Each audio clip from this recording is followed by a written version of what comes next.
How's it going, everyone? My name is Hydro. Today, not landscape.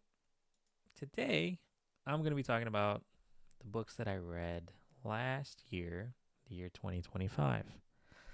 I read 14 books last year, which is not too many, I don't think. Not like these, YouTubers and TikTokers who can read, 30 books a year and things like that.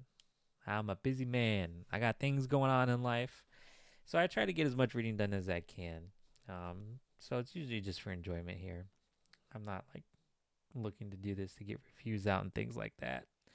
Um, but basically, what I mostly read is fantasy, a little bit of sci-fi.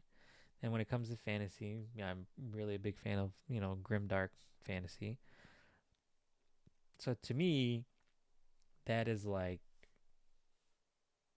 peak reading. That's what I want to think about the most. But last year, I decided to get into um, a little bit of horror, and a little tiny bit of nonfiction. But basically, what I'm going to do is I'm just going to talk about these books that I read in the order in which I read them, and then throw them in this tier list here, which is pretty self explanatory.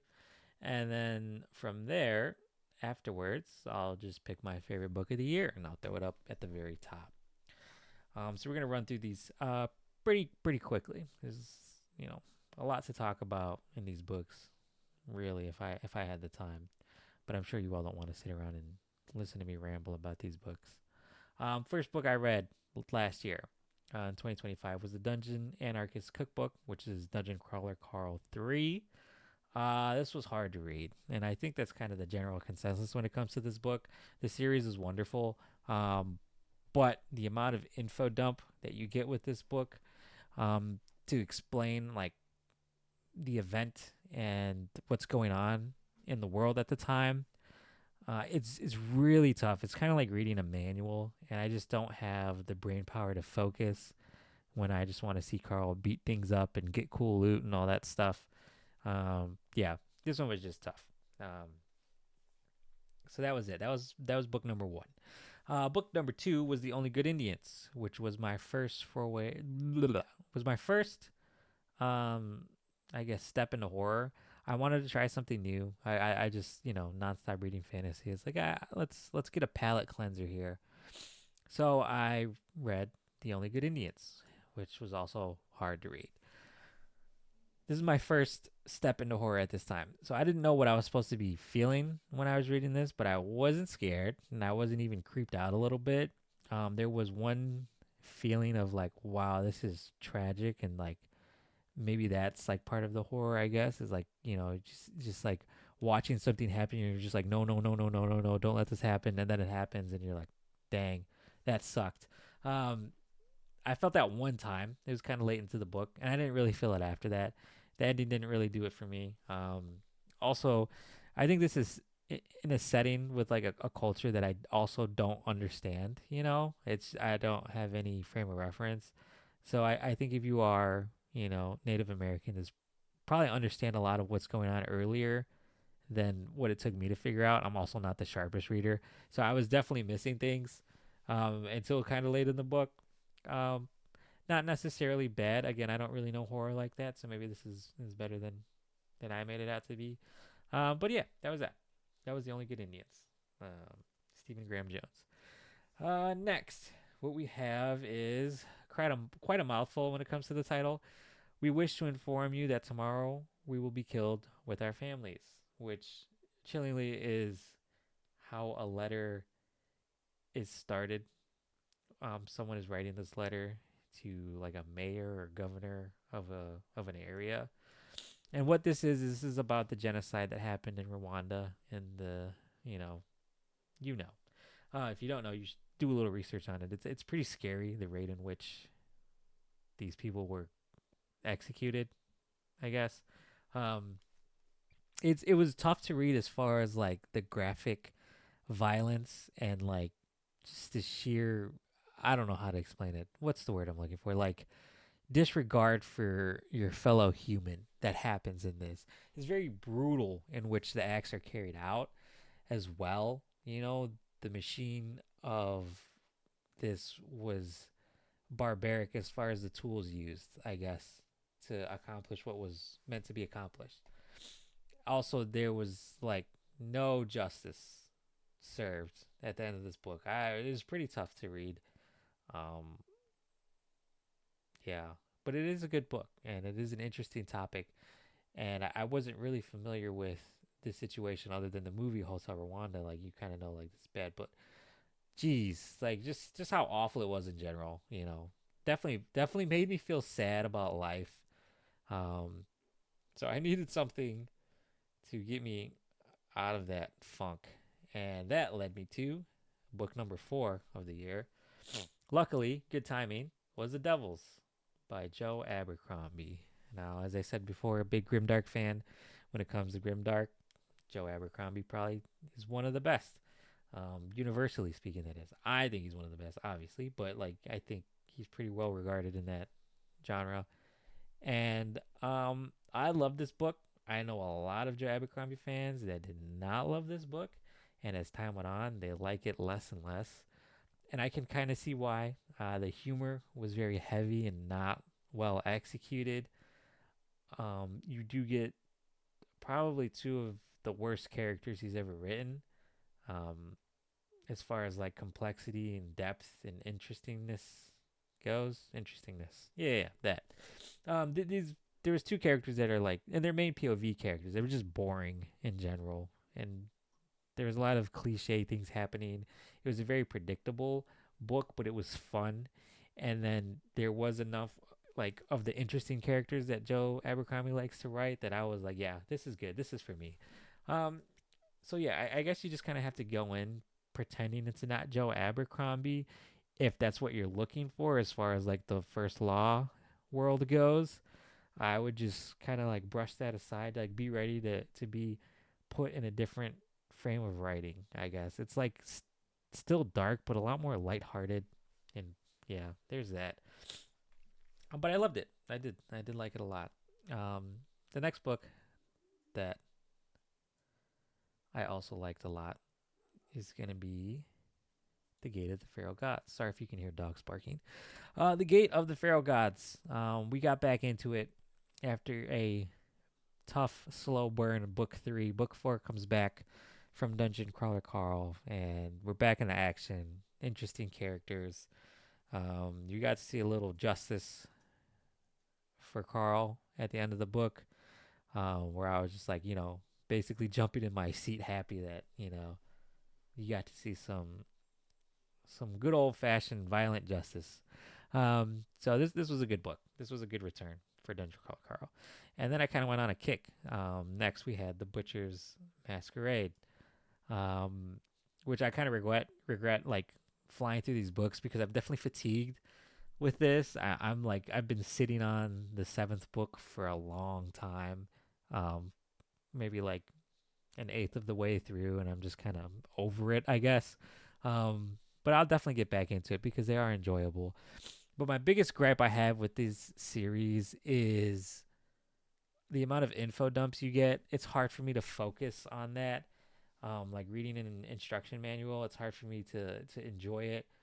Um, and I kind of want to just give up, which I know is awful, but that's just how I feel. But yeah, there was enough good stuff in here to make me love these books, even though there's so much to explain. And I understand it's a complex world. I don't think there's really any other way it can be done. Um, but when it happens, I just want to slam my head against the desk and give up. But the Butcher's Masquerade was good. So these two I really loved. But the Eye of the Bedlam Bride, I definitely liked way more than these two. And I love this book a lot. I didn't think, to me, it was just like, oh, I love these books, but I really, really liked the setup for this one. The cards, I will say, and how that was executed. It was just such a good time in general. It was well done. It did get a little deep at the end as well, which I think I was kind of looking for. Basically, the mantra of "You will not break me" it kind of makes me roll my eyes. But then you get to a point where Carl is, I guess, dealing with something real for him. And when that happens, it's just good to, I guess, step away from like the silliness of it, because I think you do kind of forget how silly it is. So yeah, I just like the task that was at hand, basically, for this one. That's what made this one so good. Next we have The Fury of the Gods by John Gwynne. This was hard to read. I read the first book, um, The Shadow. Yeah, The Shadow of the Gods. I read the first book and I like flew through it. I was like, this pacing on this guy is insane. Like, there's no mucking about. He just gets right into it and starts, you know, swinging swords and axes at people. And like the gods are cool, and like, the the Bloodsworn, or I forget what they call them, but basically people with, yeah, we're just gonna skip that part. I don't want to spoil anything. But the issue I had with the first book, which was barely an issue until someone pointed it out to me, was how often he repeated the word thought cage. And then like the second book got like turned up to 12. Well, how often I seen that word and other words that he just constantly repeats over and over again. Fury of the Gods, it was so hard to get through because of that, which is such a dumb reason, I think, for me. But the fact that it like pulled me away from the book and been like, seriously, we're using this word again. I mean, it had to have been enough that other people noticed. There's no way I can be the only one. But again, like the pacing is awesome. The action scenes are great. But man, just there's like three or four words that he uses to describe something that is the only word he'll use over and over and over again. And I get that it's like historically accurate, but uh, it's just tough. That could just be I could just be being a little punk about this. So yeah, Fury of the Gods, hard to read. Next on the list that I read was Red Rising, which again I'm not super into sci-fi, but I've been kind of like dabbling here and there with it. I read this and I was like, okay, we have a caste system and in the future, and it's dystopian, and the people on the bottom are being aggressively abused and taken advantage of, um, and there's nothing they can do about it because the superiors are their superiors, and somebody's going to try to overthrow them. And I'm like, okay, we've seen this before so many times. Why do we need another one of these? But it was wonderful. I did like it way more than I thought I was going to.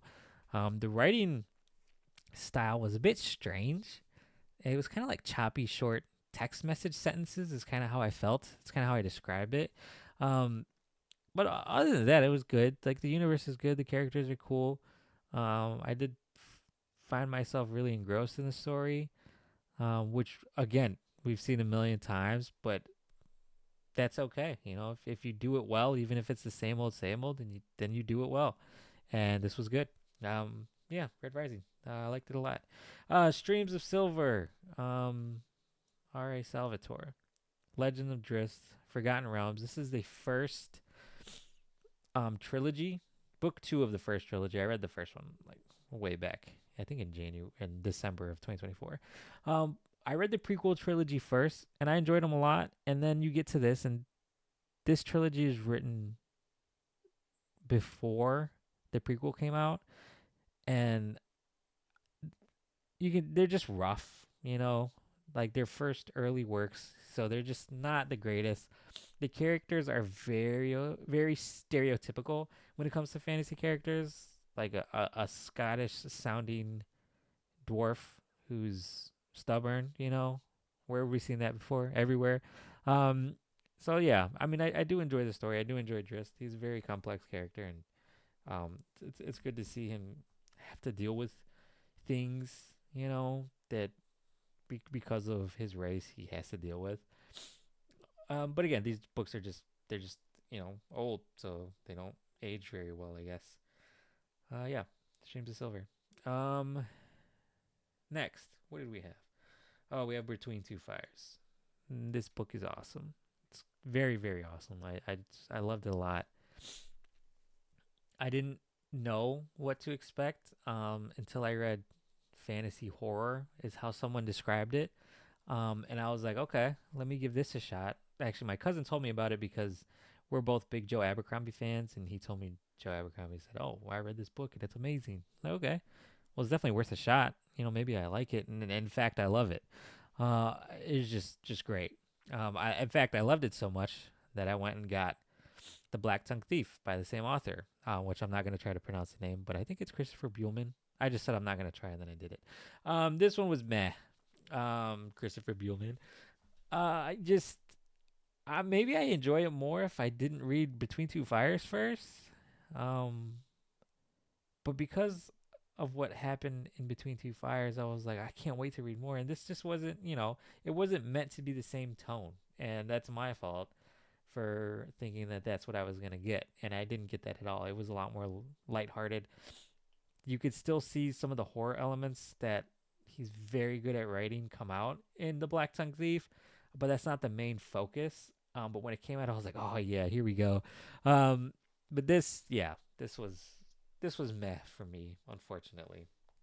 Um, Next, we have Tales from the Malazan universe. This one I'm actually not gonna try to say. But Necromancer Vampire Guy. If you've read Malazan, the core 10-book series, you've heard of these two. So this is basically just some stories about them. Wow, I realized I either loved or did not love things. Anyway, this one is good. It's good. I think I would have enjoyed it more if it weren't for two of the stories. So it's a 3-story collection about these two guys and their, activities, I guess. There was one that I loved. I was like, wow, this is cool. This is what you get when you think of Malazan. And then some of it was a little bit boring because even though you get the cool parts, you also got to deal with the slow parts. There's just a lot of slowness, which I felt weird for it being a short story. It's like, get on with it. Let's see what's happening. But Steven Erikson is gonna write how he writes. And it was okay. Uh, Definitely, I was just needed like a scratch an itch. I read the book years ago, the Malazan series. I read them years ago, and I kind of want to get back into it, but I just have so much I want to read instead. Those books are long. But yeah, this is good. It's okay. You might enjoy it. You might think it's meh. And then the last book I read was The Halfling's Gem, which also goes meh. Again, same criticism. It's just an early work. Not a lot of creative liberties were allowed due to the Forgotten Realms. Kind of like, it's fine. They stick their hand in there and they want to make sure that it represents what they think it should represent, and it portrays the universe in a way that they think it should be portrayed, which that makes sense. Everything should be uniform. Yeah. So the 14 books. The book I loved the most was Between Two Fires. It was just amazing from start to finish for me. Like love Grimdark, and this was like a shade darker than that, and I was relatable because it was about like the Christian religion, and that's something I know. So I definitely understood a lot of what was going on as well. Like you hear these names, you're like, oh, I know that. But really, what did it for me was the horror elements of this book. Again, I read The Only Good Indians, and I was like, what am I supposed to feel like? I don't really feel like this is horror. I read this, and I was like, oh, I get it now. I get why people enjoy horror. This book was just awesome. And it probably is like close to, if not my favorite book of all time after reading it. I can't wait to read it again, but I got to get more time in between it, to kind of forget how wonderful it was and forget what I love most about it. Yeah, it's great. So that's it. The 14 books I read in 2025. If anyone sees this video, they think otherwise, I would like to know. Again, I'm not the sharpest reader, so some things definitely go over my head. And I honestly, mostly, like, if you haven't read Between Two Fires, please give it a try. Fantasy horror. It is graphic and violent and nasty, I will say. Um, but it's just so good, and I can't recommend it enough. I wish I don't talk to a lot of people who read fantasy books, so I don't have a lot of opportunities to recommend this book to people. But if you haven't, just give it a shot. That's it for me. Adios.